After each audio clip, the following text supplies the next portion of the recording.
Today, let's dive into a little bit about what a universal exchange is going to look like. And this is a new concept because we're starting to see a lot of movement around 24/7 trading.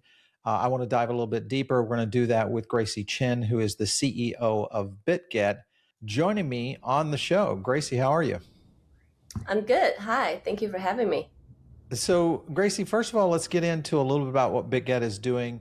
A lot of new things that you guys are launching, but also this whole new strategy that you guys have developed around the universal exchange, kind of the super app component.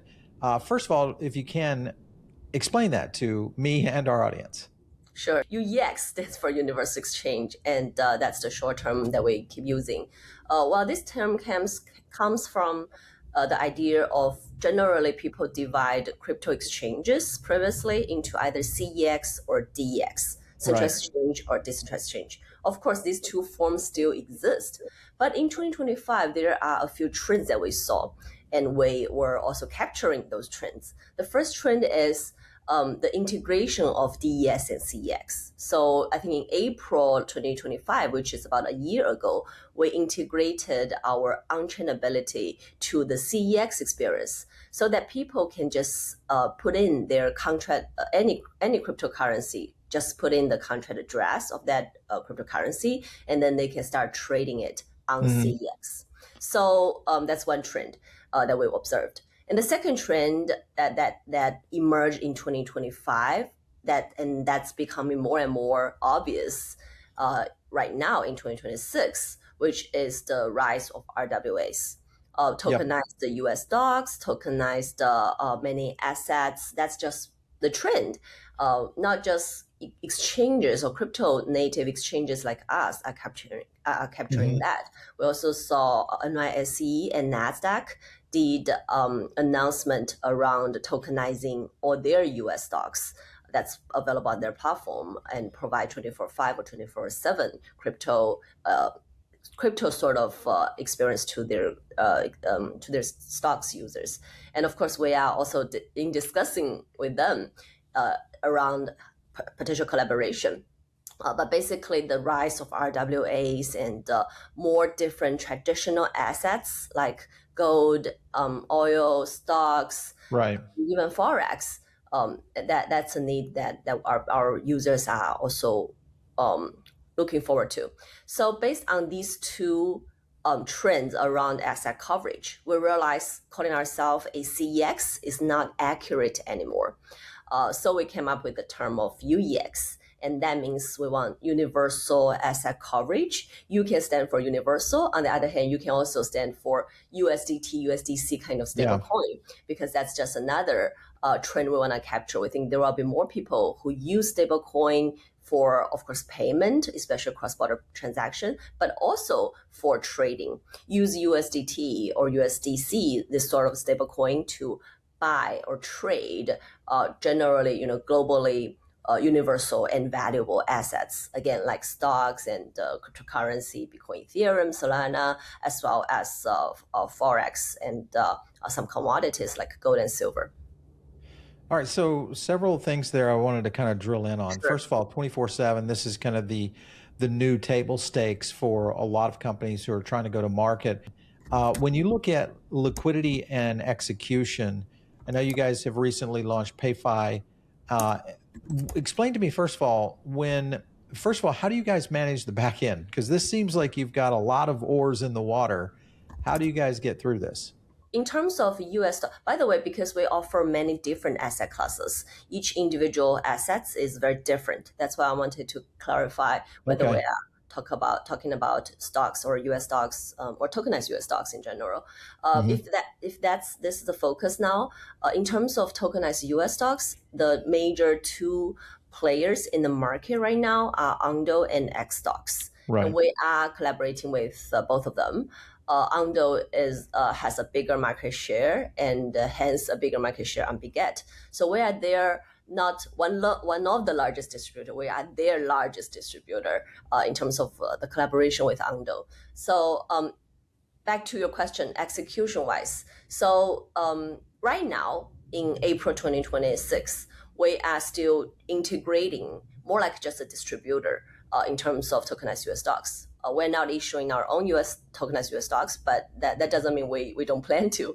We are Right. in discussion and have certain plans around that. But generally, right now, we collaborate with Ando and Nextdocs and offer them. And then in terms of liquidity, 24/5 or 24/7. By the Right. way, for the tokenized US stocks right now, if it's a spot market rather than US stocks futures, we do only offer them in 24/5.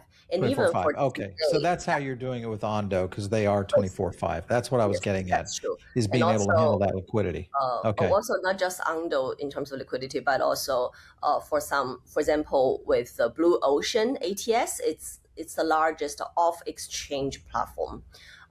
Basically, when the US market is not open, when it's, for example, in Asia, trading hours like the US time zone, US Eastern time zone, Sunday evening to Thursday evening, actually Sunday morning. Anyway, you can Okay. get the specifics around that.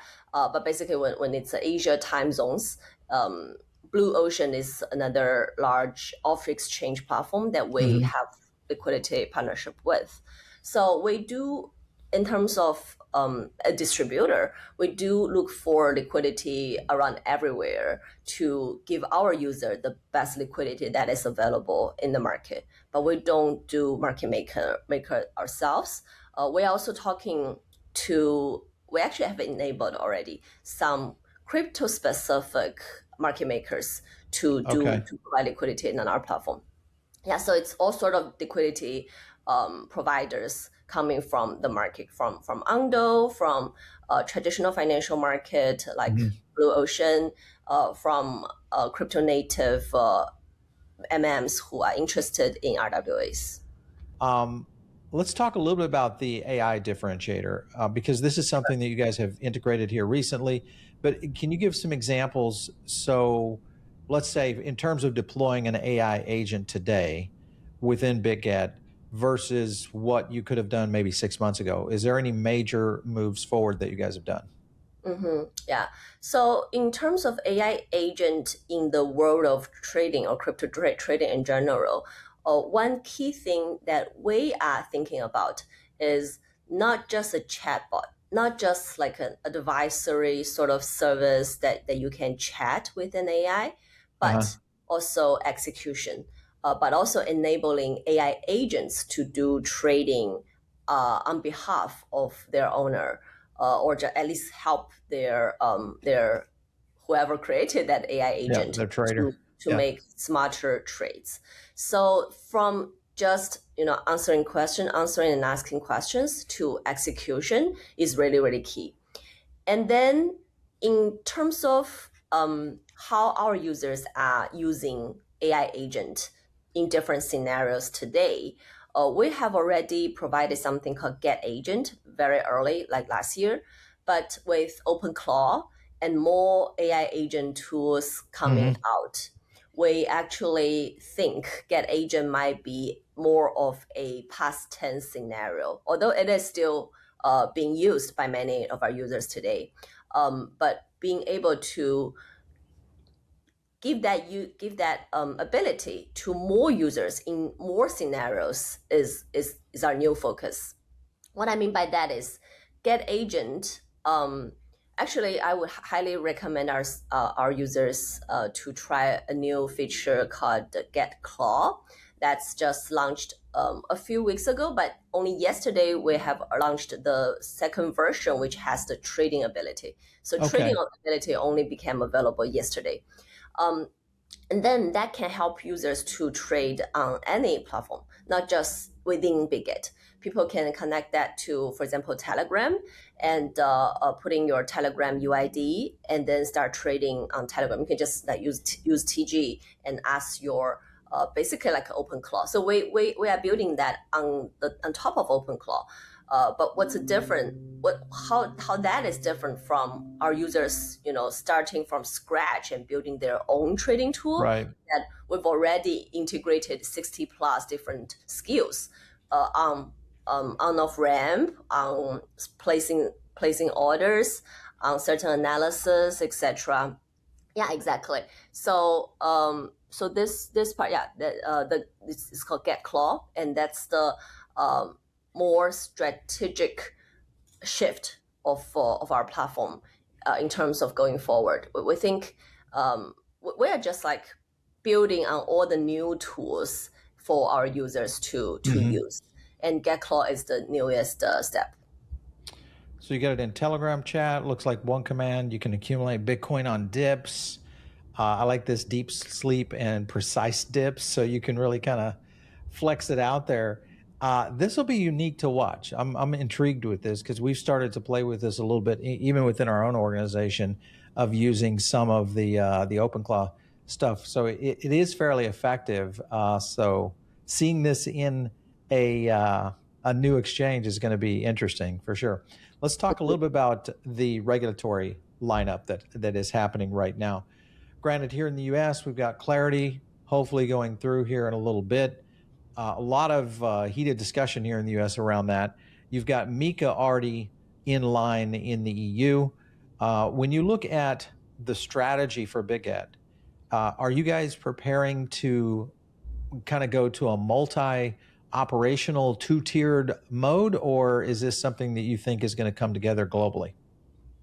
Right now, it's more on the first term that you use. By the way, I do like that term, like multi or two-layer sort of operation. Okay. Global Bitget.com remains the global website. And then we have individual websites in different jurisdictions, for example, EU, which, well, because we are applying for still applying for the MiCA license, and it should be on the final stage, and hopefully we are able to acquire it in Q2 this year, which is like this quarter. And once that license is on our hands, we want to launch Bitget EU. And by the way, it's not the specific website, but it's basically in terms of structure that we want to work on.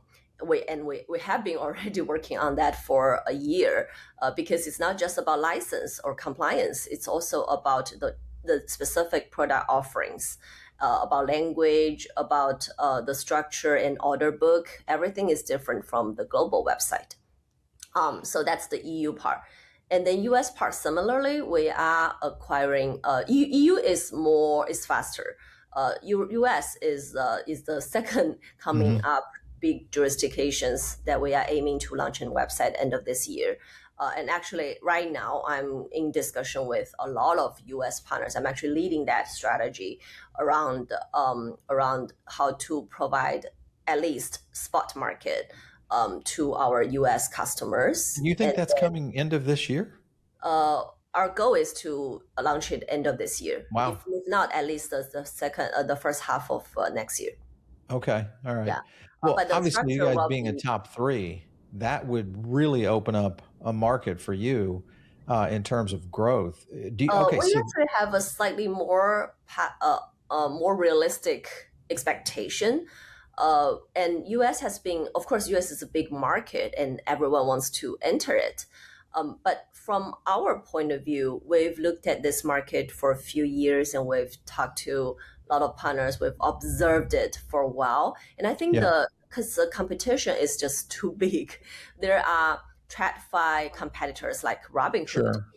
There are also crypto native competitors like Coinbase and Kraken.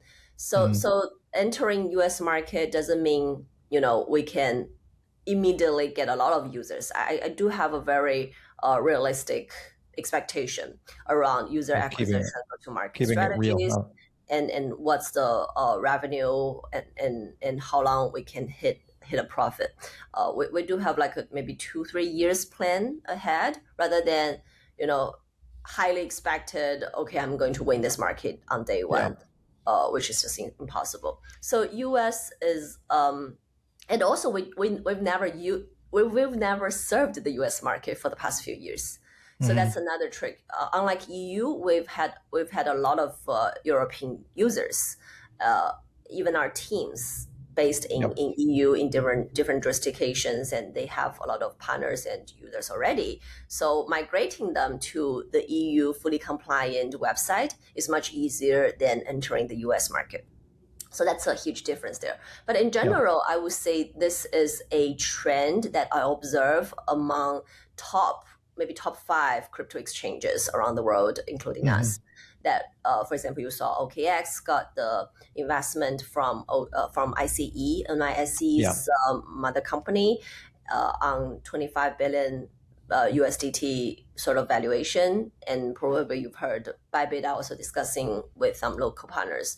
We are too, although we're not seeking for very specific strategic investment, but we are definitely seeking for strategic partnerships.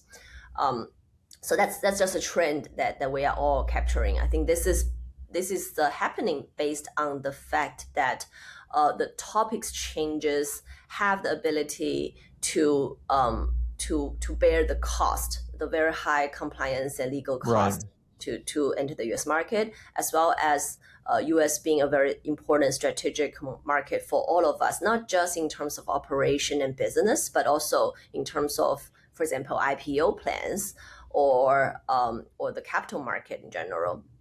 That would be my 2 cents on this. You look at, I know our audience, we're over 50% of our audience is global. So whether it's LATAM or Southeast Asia, you look at these kinds of growth centers, and if you kind of shift to the pay fine narrative, you talk about payments, finance in general, especially in these emerging markets. When you look at that right now, do you think that people are going to start using crypto for daily payments? Or is this something that is still going to be built around speculative trading? What's your thought there? I think for emerging market, it's quite obvious that this is happening already. For example, in Southeast Asia, in Philippines, Vietnam, Cambodia, etc., we've already enabled a lot of local payment scenarios. For example, users can just scan a QR code using the local wallet partners we have, and then they start to use Bitget Wallet for cross-border transactions or just within their daily life, even not non-cross-border, just like in intra-country kind of transaction. It's already happening. Online, offline. I think we had a journalist from Foresight News who did a research on using only crypto stable coins to survive in 30 days in, I think it's Vietnam, but one of the Southeast Asian countries. And for those 30 days, online payments, he even needs to do, split fare with local people or other tourists. More than 93% of the scenarios it works. The other 77% that it fails are generally due to bad internet. So payment or PayFi stablecoin as an infrastructure is already happening in Southeast Asia, especially because they have a lot of people who are unbanked, and it's just very different from the U.S. market, where people in general have an average 3 to 4 credit cards, U.S. citizens. But Southeast Asia, not a lot. Many people cannot apply for a credit card, and a lot of people on pretty much day one they have their mobile phone, which may not be Apple because Apple is too expensive for them. Maybe a Xiaomi, maybe another much cheaper smartphone, but they have a smartphone and they can start trading and doing daily payment on phone using crypto. Well, and this also starts to make the shift toward neobanks and universal exchanges like what you're talking about here, where you've got the ability to go into crypto, tokenized stocks, gold, silver, oil, whatever it might be in terms of an interest, but also have the ability to utilize that account to actually transact in payments. Are you guys adding new features that, I guess, line up with what some of these neobanks are offering? How are you guys addressing that? That's a great question, and we've given it some thoughts. Because, like you mentioned, we can easily shift or pivot to being a new bank. However, Bitget as an exchange still want to focus on trading and being the trading exchange kind of business here. Bitget Wallet, on the other hand, is more towards providing a crypto driven card and also those offline QR code kind of payment scenarios together with some other ecosystem partners we have. Yeah. But Bitget is still focusing on exchange business. But in terms of Bitget Wallet and other ecosystem partners, they are definitely building a lot around cross-border transactions, For around sure. being a new bank, around a more smooth on-off ramp experience for crypto users and non-crypto users. So we think that's a great trend that the market is observing. Bitget is not building on that. We still want to split the business, and each of us have a very strong focus. Again, Bitget is focusing on being the trading platform. And another thing that a lot of people got confused for Bitget is that are we entering more in terms of only providing services to institutional clients and more traditional financial users? My answer is no. We still want to focus on crypto users. And I keep talking about U stands for USDT and USDC stablecoin, is that we think blockchain has already revolutionized the traditional financial market by being the faster and cheaper settlement layer.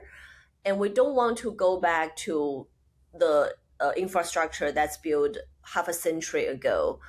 And we want to keep on using blockchain and stablecoin to enable our users to do trading. And that's why when you look at our tokenized solutions, or our US stocks solutions, it's tokenized version of it. We're not asking our users to transfer their USDT back to USD and settle in the traditional world.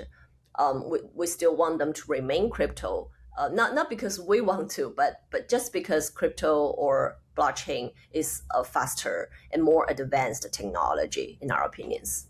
Yeah, no doubt about it. Well, I think, we're seeing more and more uses of 24/7.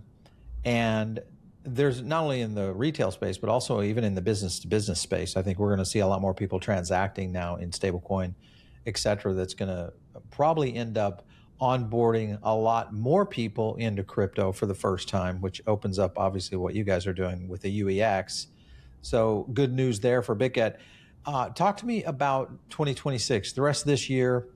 Any major things that you guys are going to be launching? What is the kind of the roadmap and the strategy for you guys? So in 2026, I would say we still want to focus on two things. One is UEX, one is AI. But along the year, we are aware there are very important events and milestones.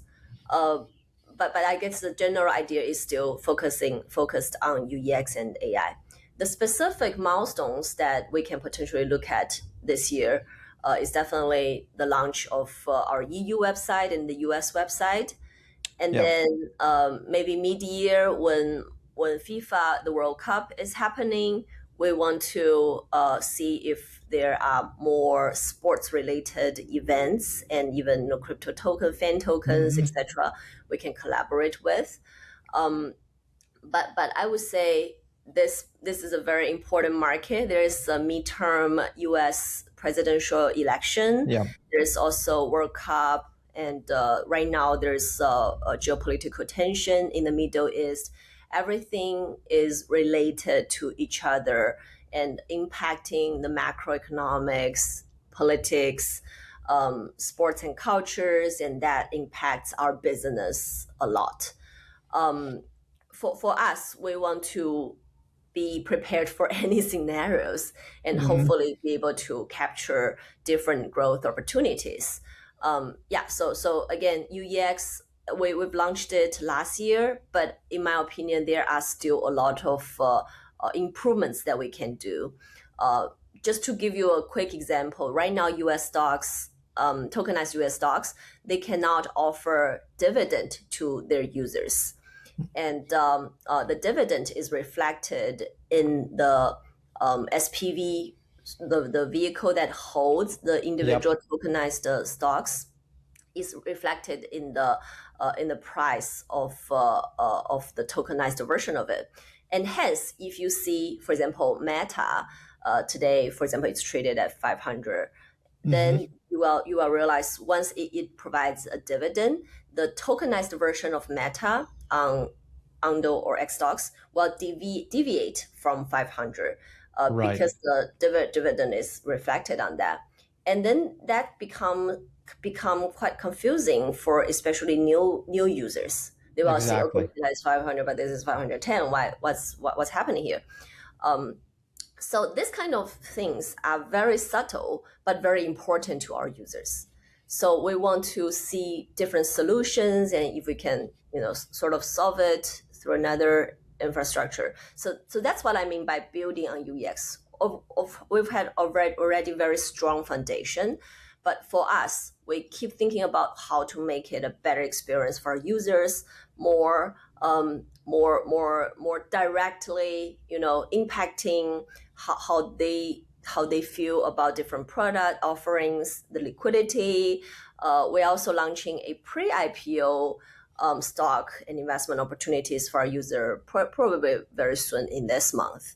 So all those different scenarios are how we are evolving and continue improving on our current UEX model.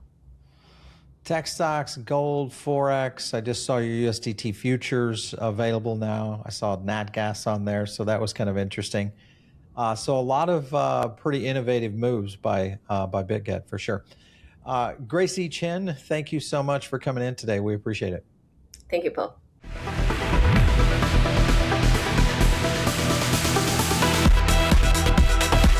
If you like this video, hit like and subscribe, drop a comment down below, and also join our free private member group. The link is in the description.